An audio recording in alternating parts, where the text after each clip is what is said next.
Okay, so question 22. Don says, you mentioned that an energizing spiral is emitted from the top of any pyramid and that you could benefit by placing this under the head for a period of 30 minutes or less. Can you tell me how this third spiral is helpful and what help it gives the entity who is receiving it?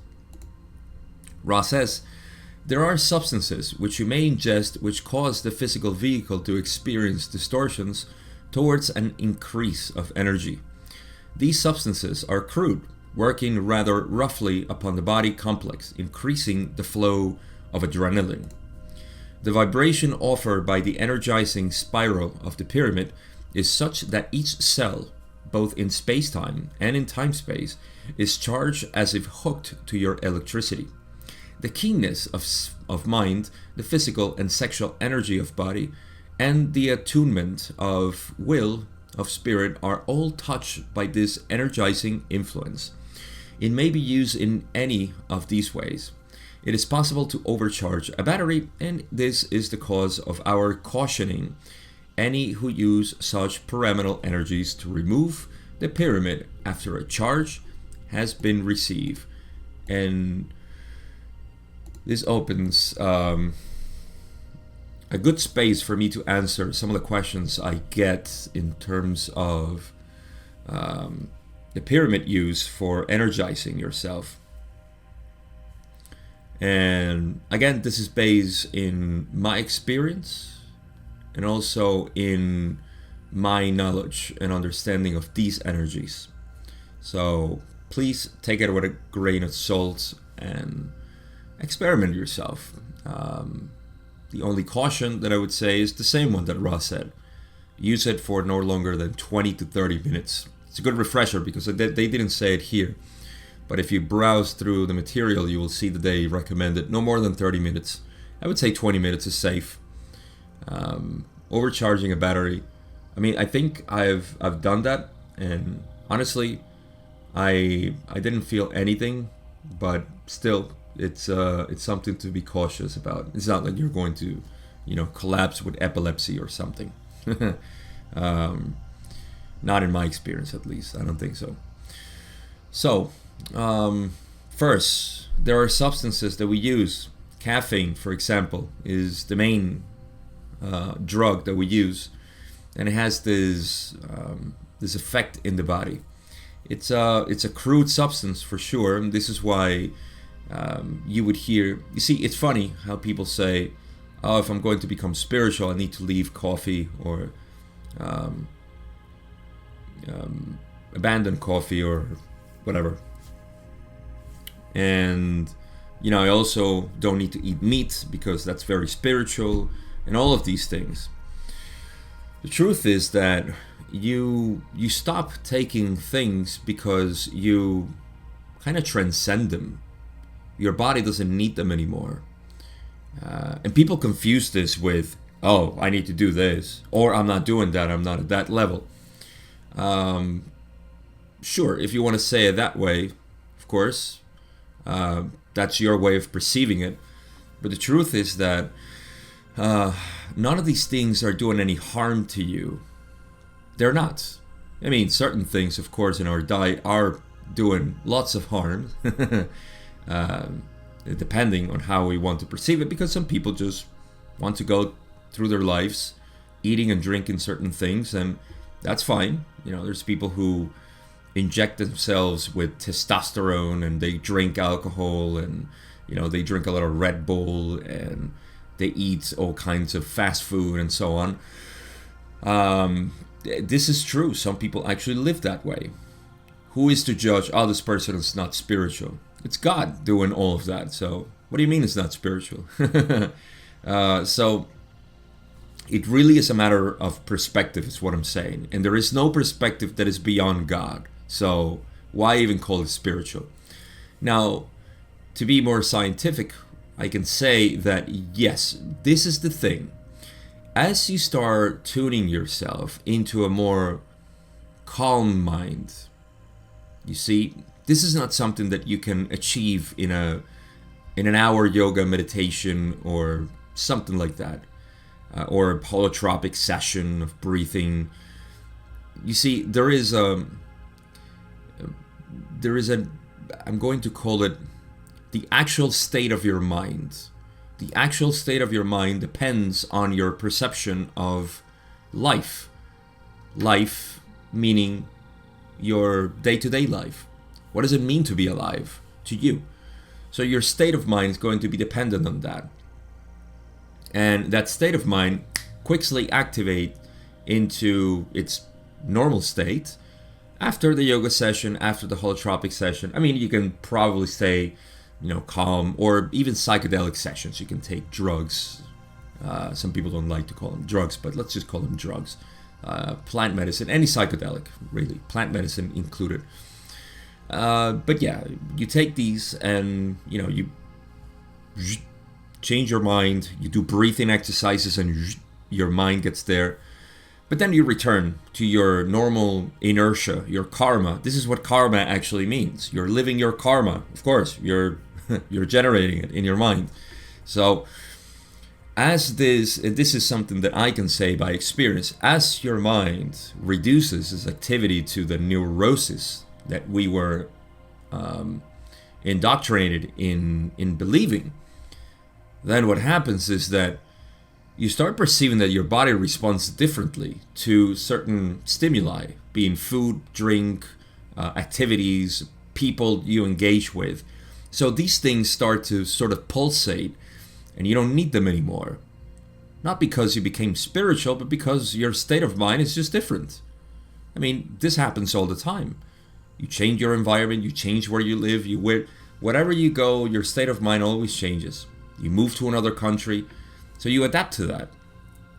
This is exactly the same phenomenon that's happening. But yeah, in any case, the reason why I'm saying all of this is not to just rant, but because there is a point that I want to make, and I'm sure you will appreciate it in terms of the energy that you get with the pyramid, okay?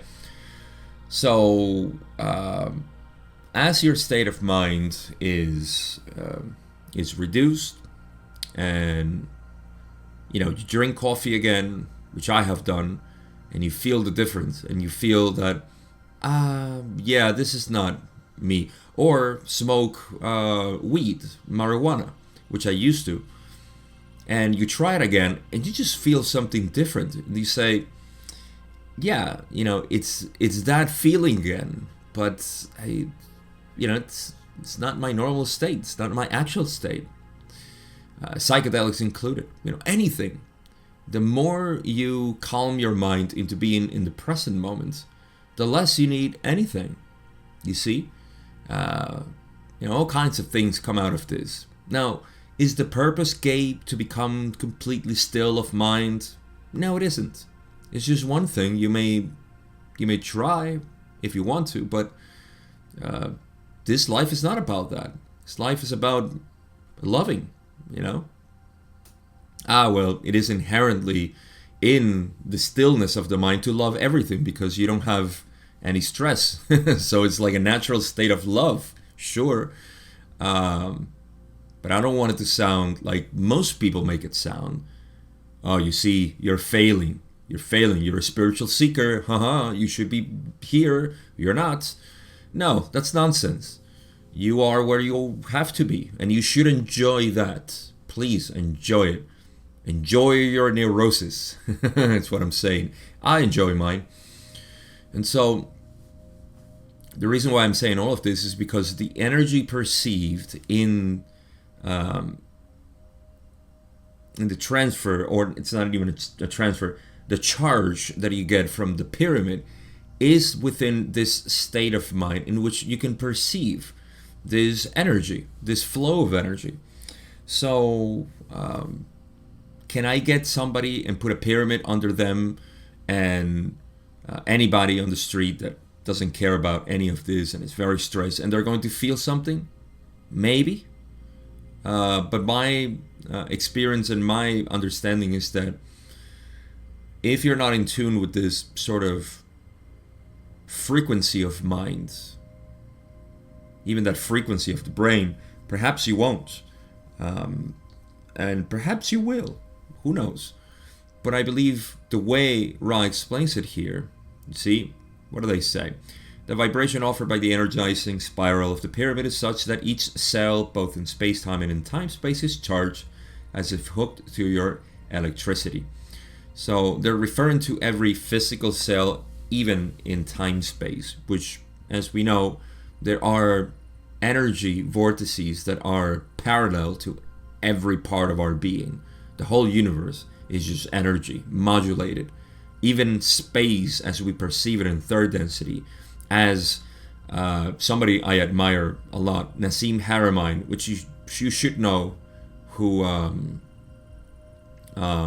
he is, great physicist, has been talking about that space is energy. It's just so configured and patternized that things can move without being impeded by it. This energy is so well organized. That's space. And this is where we get the old technology, very old technology of 0-point energy, which requires nothing. The vacuum, what we call the vacuum, is possible there. So, okay. The keenness of mind, the physical and sexual energy of body, and the attunement of will, of spirit are all touched by this energizing influence. Yes. So no matter who it is going to receive this, but it depends on the person's mind to perceive that energy. Again, I believe stress, it's not that it doesn't allow the energy to flow through you, but it makes it very difficult for you to perceive its energizing power. So, again, there are states of minds and there are states of mind. It may be used in any of these ways, and yes, please don't do it more than 20 minutes. I would say 20 minutes. Try. Test it. People are very sensitive. Others are not sensitive. So you just have to try and see what happens. Let's move to question 23. Is there a best material or optimal size for the small pyramid to go beneath the head? Ra says, given that the proportions are such as to develop the spirals in the Giza pyramid, the most appropriate size for use beneath the head is an overall height small enough to make placing it under the cushion of the head a comfortable thing. Then Don says, there's no best material. Ra says, there are better materials which are in your system of barter quite dear. They are not that much better than substances which we have mentioned before. The only incorrect substances would be the baser metals. So first, small enough, given the proportions. I don't have my little pyramid here. It's actually back there, my little new altar. But that the pyramid should be small enough so they can, you don't want to, human-sized pyramid, because how are you gonna maybe you have a big house, who knows? But you want something small. It's the shape that creates the energy and not the size. So, size doesn't matter here. And the next thing was that there are better materials, but there's not really, you see, if you make it with sticks, with wood, plastic, right, would be cheaper than making it with silver or gold, and they produce the same thing. That's what they're saying. There are better materials which are, in our system of barter, money, quite dear. They are not much better than substances which we have mentioned before. So maybe, because of the structure of the element, I don't know how, but yeah, there are better. But they're not better than the ones they have mentioned before, like plastic. That would be very cheap to make. And as long as the proportions are right, the pyramid is working. It's the shape that matters. So the only incorrect substances would be base or metals, so no tin. Please use your tin for your hats and not for pyramids, is what Ra is saying.